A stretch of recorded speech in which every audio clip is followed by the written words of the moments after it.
A saga do Prêmio Nobel. Versão e distribuição Sinapse. A saga dos Nobel é a história das grandes descobertas e das ideias do século XX. Einstein, Curie, Pavlov, Fleming e também Camus, Hemingway, Luther King e o Dr. Schweitzer já se tornaram lendas. O Prêmio Nobel adquiriu tamanho prestígio que os laureados se tornaram sinônimo de excelência mundial. Em uma única família, Pierre e Marie Curie, Irene e Frédéric Joliot-Curie, todos receberam o Prêmio Nobel. Suas descobertas no campo da radioatividade permitiram a compreensão da estrutura da matéria. O clã Curie. Varsóvia, 7 de novembro de 1867. Nasce Marie Sklodowska no velho bairro da cidade. A Polônia está sob o domínio da Rússia. Seus pais são professores modestos. Fazem parte da inteligência patriota na luta pela independência de seu país. Para o seu pai, o trabalho e a educação são as chaves da liberdade. Ele transmite aos seus filhos os valores do saber sem distinção entre meninas e meninos. Marie está com 4 anos quando sua mãe morre de tuberculose. Inconsolável, ela perde a fé em Deus. Mais tarde, a ciência ocupará o lugar da religião em sua vida. Mas o que pode fazer uma moça brilhante e pobre numa Polônia ocupada? A universidade é proibida para as mulheres. Ela imagina um pacto com sua irmã Brônia, mais velha do que ela, 2 anos. Marie vai trabalhar como preceptora para financiar os estudos de Brônia em Paris e depois encontrará Brônia, que por sua vez a ajudará nos seus estudos. Enquanto isso, ela milita pela independência da Polônia. Ela dá aulas numa universidade clandestina que forma os jovens em ciências e também em história e na cultura de seu país.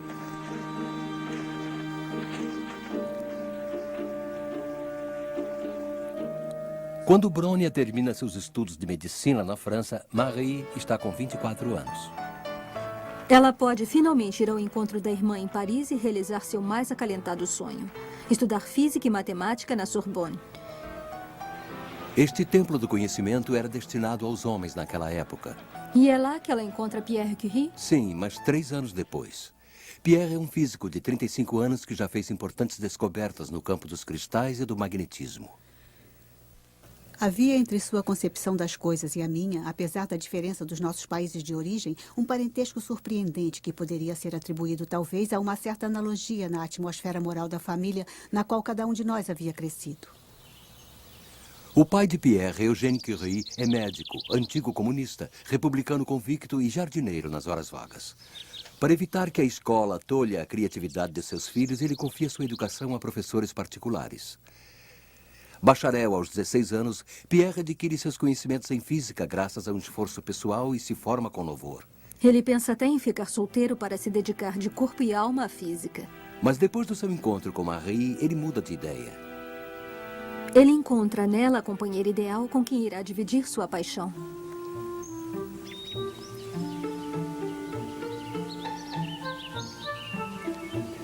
Juntos dão longos passeios no campo, mas quando ele a pede em casamento, Marie hesita. Casar iria obrigá-la a renunciar à sua família e à luta contra a opressão na Polônia, mas Pierre saberá convencê-la. Seria belo passar a vida um ao lado do outro, hipnotizados por nossos sonhos.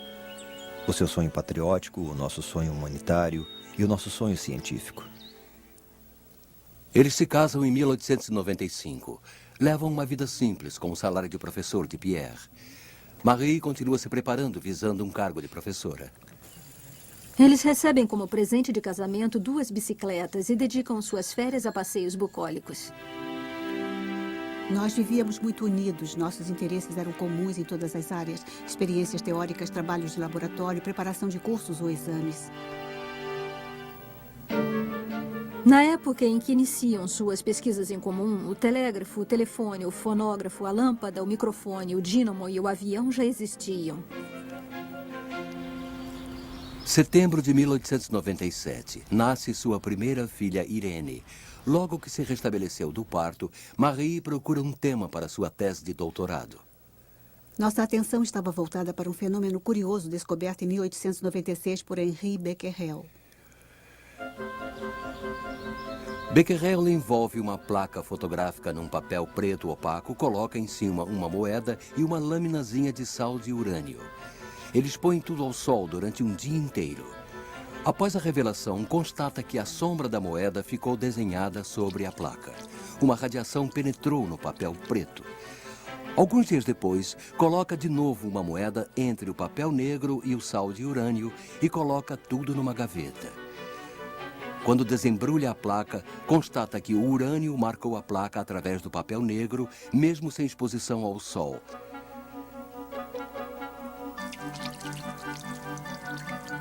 A moeda aparece nitidamente. O urânio emite raios espontaneamente. Ficava a pergunta de onde provinha a energia. É bem verdade que mínima, liberada constantemente pelos compostos do urânio sob a forma de radiações. Decidi então realizar uma pesquisa sobre este assunto. Mas onde poderiam ser realizadas as experiências? A estudante não tem laboratório. O diretor da Escola de Física e Química, onde Pierre é professor, a autoriza a utilizar uma sala envidraçada no térreo que serve de almoxarifado e sala de máquinas. No verão, o calor é tórrido e no inverno, mal é aquecida. Em sua caderneta do laboratório, ela escreve: Temperatura no cilindro, 6 graus e 25 décimos. Os 6 pontos de exclamação indicam que é também a temperatura da sala. Estamos no início de janeiro de 1898. Os Curie estabelecem um dispositivo de medição de radiação. A instalação é composta de um eletrômetro e de uma câmara de ionização. Na câmara de ionização, a placa de cima está ligada a um eletrômetro, a placa de baixo a um acumulador. Quando se estabelece uma tensão elétrica entre as duas placas, a corrente não passa, pois o ar é isolante. O ponteiro do eletrômetro fica então imóvel. Se ligarmos as duas placas por um condutor, a corrente passa e faz o ponteiro se mover. Marie coloca o urânio na placa de baixo. O movimento do ponteiro do eletrômetro indica que uma corrente elétrica está passando. Sob a ação dos raios do urânio, o ar se tornou condutor. Com o cronômetro na mão, Marie mede a velocidade de desvio do ponteiro. Quanto mais rápido o movimento do ponteiro, mais a substância estudada é ativa. No dia 20 de janeiro, o quartzo piezoelétrico criado por Pierre vem completar o dispositivo. Ele permite medições mais precisas. Marie constata então que o tório emite uma irradiação análoga à do urânio. Constata também que a uraninita, um minério de urânio, tem uma atividade muito mais forte do que deixava prever seu teor em urânio ou tório. Ela emite a hipótese de que a uraninita contém um elemento desconhecido mais ativo ainda do que o urânio. Muito interessado pela questão, Pierre Curie abandona seu trabalho sobre cristais. Ele pensava que era provisoriamente e junta-se a mim na pesquisa da nova substância. Eles começam isolando o elemento desconhecido dos outros componentes da uraninita e medem sua radioatividade. Descobrem 2 radioelementos muito mais ativos do que o urânio, o polônio e o rádio, presentes na uraninita como vestígio. Estamos no fim do ano de 1898. Os cientistas se entusiasmam com esta curiosa descoberta e Marie Curie dá-lhe o nome de radioatividade.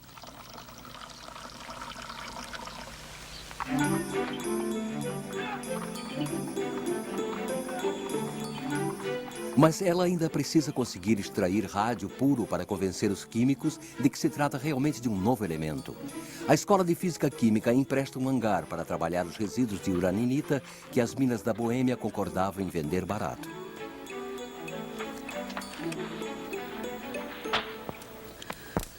Um barraco de madeira, de chão coberto de betume e teto de vidro que mal protege da chuva. Mesas velhas, cadeiras bambas, um fogão velho que mal aquecia e o quadro negro que Pierre gostava tanto de usar. Não há exaustor para os gases tóxicos. É preciso deixar as janelas abertas o tempo todo. Eles dividem o trabalho. Marie ataca a preparação do rádio puro enquanto Pierre estuda a irradiação dos produtos cada vez mais ativos que ela obtém. Às vezes eu passava o dia todo mexendo a massa em ebulição com uma vara de ferro quase do meu tamanho. À noite eu estava exausta. Era um trabalho extenuante, transportar os recipientes, despejar os líquidos e mexer durante horas a matéria em ebulição numa bacia de ferro fundido. O rádio libera uma claridade radiante, estranha, mágica. Às vezes, quando a noite chega, os Curie voltam ao laboratório para contemplar seus preciosos produtos. Esta claridade que parecia suspensa na escuridão era para nós uma causa sempre maior de nova emoção e de encantamento. Mas eles não sabem que essas substâncias são também a causa de seu enorme cansaço. Pierre começa a sentir dores nas pernas. Marie tem as extremidades dos dedos queimadas, está pálida e sofre de anemia.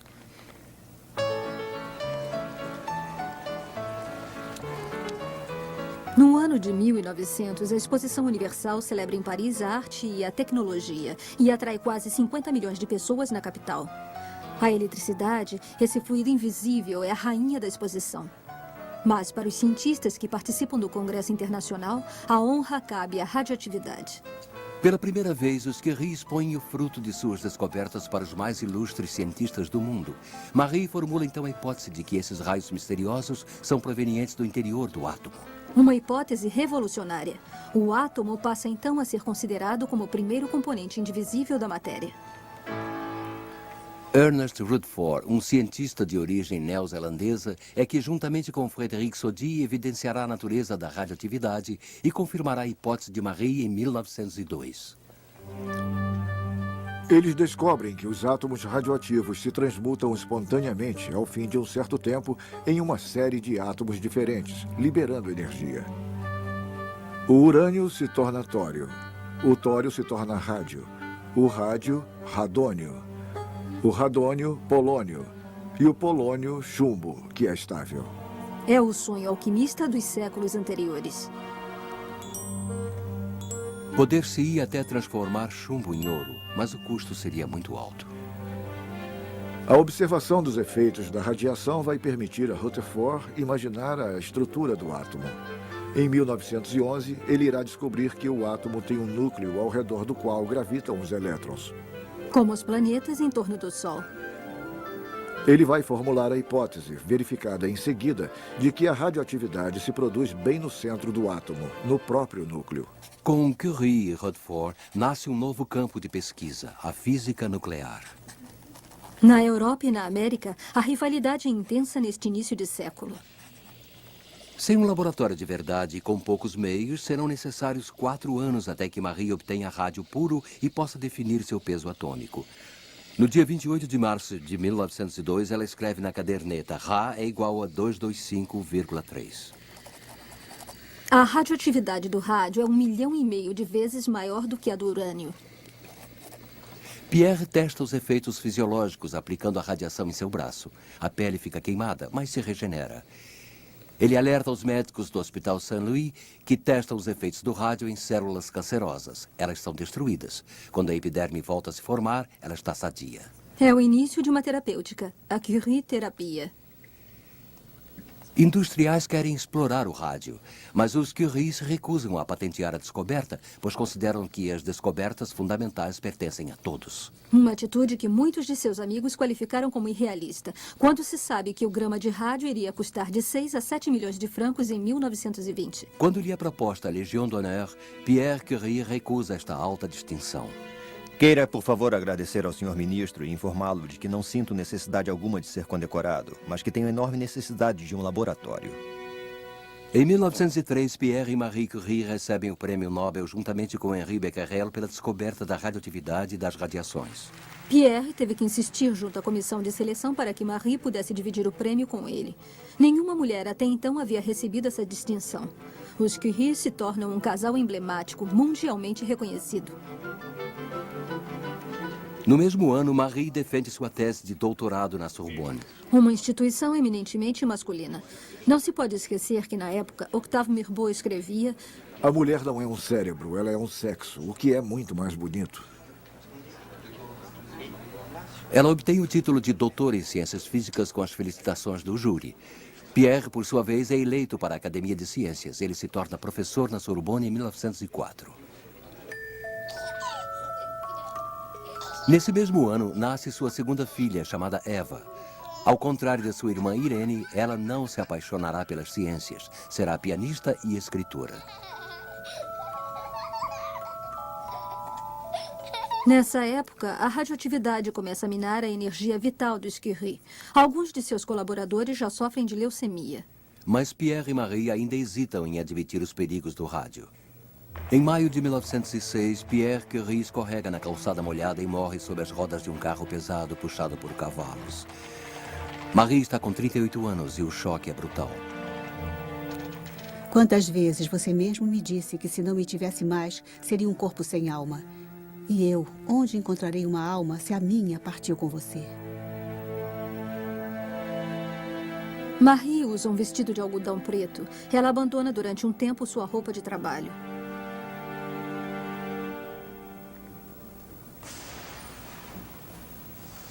Menos de um mês após o drama, ela encontrará as forças necessárias para assumir a cadeira de Física Geral de Pierre na Sorbonne. Ela receberá o Nobel pela segunda vez em 1911, desta vez em Química e sem dividi-lo, por ter isolado o rádio e determinado seu peso atômico. 1914, a guerra é declarada. Um problema preocupa os médicos. Só os grandes hospitais estão equipados com aparelhos de raio-x. Mas precisa-se desses raios no campo de batalha para localizar as balas e os estilhaços de bombas nos feridos. É Marie que encontra a solução. Ela forma uma frota de carros munida de aparelhos de raio-x. Ela também utiliza o radônio, gás emitido espontaneamente pelo urânio. Sua filha Irene, então com 17 anos, reúne-se a ela e se torna sua assistente. Os 20 e poucos carros que elas conseguem criar realizam vários milhões de radiografias. Os combatentes chamam carinhosamente esses carros de os pequenos Curies. Uma cumplicidade especial cresce entre Irene e Marie. Elas não são mais mãe e filha, porém verdadeiras colegas obstinadas pelo trabalho. No dia 11 de novembro, o canhão dos Invalides finalmente anuncia o armistício. O fim da Primeira Guerra Mundial marca também o início da fabricação industrial do rádio para o tratamento do câncer e outras aplicações. Enquanto os médicos fazem do rádio a sua ferramenta preferida para o tratamento do câncer, charlatães lhe atribuem outros benefícios. Loções e cremes de beleza radiantes causam furor, até o dia em que o remédio milagroso revela os seus perigos. A partir de 1918, Marie se dedica ao funcionamento do Instituto do Rádio. Um local que permitirá a jovens pesquisadores de todos os países dedicarem-se ao estudo da radioatividade. Ela está com 51 anos e dispõe finalmente de um grande laboratório. Em 1920, Irene se forma em matemática, física e química e sua mãe, que é sua professora na Sorbonne, admite-a como preparadora no Instituto do Rádio. Quando Irene obtém seu doutorado em 1925, Marie organiza uma festa no ateliê. Bebem chá em copos de laboratório e utilizam pipetas como colheres. Em 1924, um jovem diplomado da Escola de Física Química, Frédéric Joliot, é contratado como preparador no Instituto do Rádio. É um homem alegre e apaixonado. Irene, 3 anos mais velha, vai orientá-lo na aquisição das técnicas necessárias. Eles têm a mesma paciência, a mesma tenacidade no trabalho. Eles compartilham também o mesmo respeito pelas grandes lutas em favor da liberdade e da justiça social. Nós tínhamos gênios diferentes, mas que se completavam. As boas associações, tanto no trabalho quanto na vida, não são as de personalidades idênticas, mas sim complementares. Assim como Pierre e Marie Curie, eles formarão um casal unido pela ciência e terão igualmente 2 filhos. Suas pesquisas em comum os levam a participar da descoberta dos nêutrons, que juntamente com os prótons constituem o núcleo dos átomos. Em janeiro de 1934, fazem uma descoberta importante. Utilizando-se um contador Geiger, eles se dão conta de que os raios alfa produzem elétrons positivos ou pósitrons quando tocam uma folha de alumínio. Estes pósitrons continuam sendo emitidos, mesmo quando se interrompe o bombardeio pelos raios alfa. Eles deduzem que o alumínio transmutou-se artificialmente em um fósforo radioativo, desconhecido pela natureza.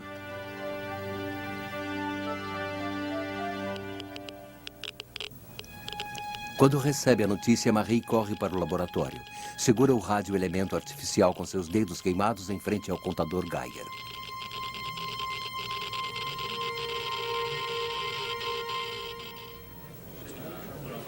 Irene e Frédéric Joliot-Curie recebem o Prêmio Nobel em 1935 pela descoberta da radioatividade artificial. Hoje são produzidos artificialmente mais de 2.500 elementos radioativos, entre os quais o cobalto, que é utilizado na terapia do câncer. Infelizmente, Marie não assistirá à consagração de sua filha Irene. Ela morre em 1934 de leucemia provocada por uma exposição muito grande às radiações e aos raios-x. Estava com 67 anos. Não teve nem padre nem oração no seu enterro em Sceaux. Seu caixão foi colocado sobre o de Pierre. Sua família, que viera de Varsóvia, jogou sobre seu caixão um punhado de terra da Polônia.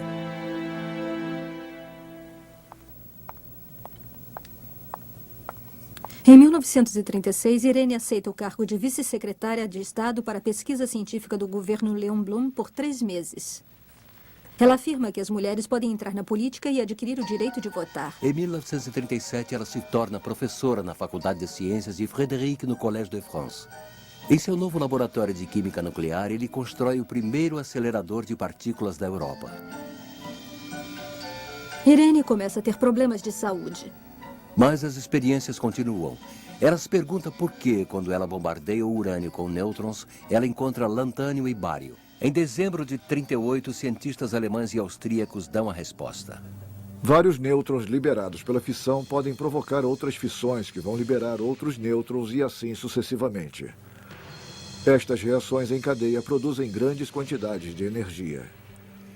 O núcleo do urânio se fragmenta e, sob o efeito do bombardeamento pelos nêutrons, o núcleo apresenta energia demais para continuar estável. Para se liberar deste excesso, parte-se em 2, liberando nêutrons. Ao se dividir, ele se transforma em lantânio e bário. Em abril de 1939, Frédéric Joliot-Curie anuncia a existência de reações em cadeia. Os meios de comunicação se apropriam do caso e já se fala em energia barata e em bomba devastadora. Mas a partir de setembro de 1939, temendo que Adolf Hitler se aposse desta descoberta, Joliot e sua equipe param de publicar. No inverno seguinte, Joliot convence Raoul Dautry, ministro do armamento, a mandar uma missão secreta para Oslo para preceder os alemães na compra de toda a produção de água pesada. Água na qual se substitui o hidrogênio por deutério e que permite controlar as reações em cadeia. A missão tem êxito e a Noruega cede a água pesada para os franceses. Joliot e sua equipe preparam a experiência que deverá culminar na primeira reação em cadeia. Mas diante do avanço das tropas alemãs, Dautry esconde todo o estoque de urânio no Marrocos. E no dia 18 de junho de 1940, os colegas de Joliot levam em comboio a água pesada para Londres. O princípio dos reatores nucleares é guardado na Academia das Ciências, dentro de um envelope lacrado que só será aberto em 1949. Em 1942, do outro lado do Atlântico, uma equipe americana produz a primeira pilha atômica. Graças ao inédito esforço de guerra, os cientistas americanos vão fabricar a bomba atômica, que ficará pronta em 1945.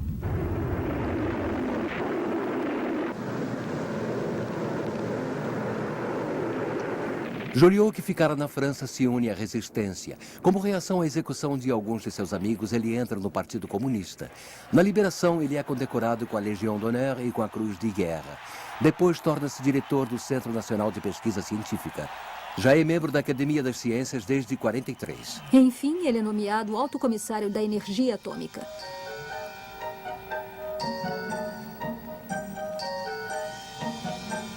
No dia 15 de dezembro de 1948, às 12 horas e 12 minutos, a primeira pilha atômica francesa chamada Zoé entra em funcionamento. A atmosfera era a mesma de uma sala de parto ao lado do ser amado. É o primeiro passo rumo à produção nuclear na França. A exploração da primeira pilha vai nos permitir preparar os radioelementos artificiais necessários às pesquisas em biologia, química, física, medicina e até às pesquisas industriais. Agora estamos continuando os trabalhos, tendo em vista construir o mais rapidamente possível a segunda pilha de média potência. E posso afirmar que nosso moral está excelente. Em 1950, sob a pressão dos americanos, Frédéric Joliot é afastado de suas funções de alto comissário da energia atômica por pertencer ao Partido Comunista. Estamos em plena Guerra Fria. Frédéric e Irene dedicam os últimos anos de suas vidas ao desenvolvimento de seus laboratórios e à defesa da paz. Assim como Marie Curie, Irene morre de leucemia em 1956 e Frédéric Joliot em 1958 de uma doença decorrente provavelmente das radiações. Pierre e Marie Curie, Irene e Frédéric Joliot Curie dedicaram suas vidas à ciência, numa atitude de desprendimento. Suas descobertas revelaram a existência de um mundo infinitamente pequeno e atenderam a todas as áreas científicas. O estudo da transmutação dos radioelementos permitiu determinar a idade da Terra em 4,5 bilhões de anos e escrever a história do universo, das estrelas e das galáxias. O infinitamente pequeno abriu-nos a porta do infinitamente grande.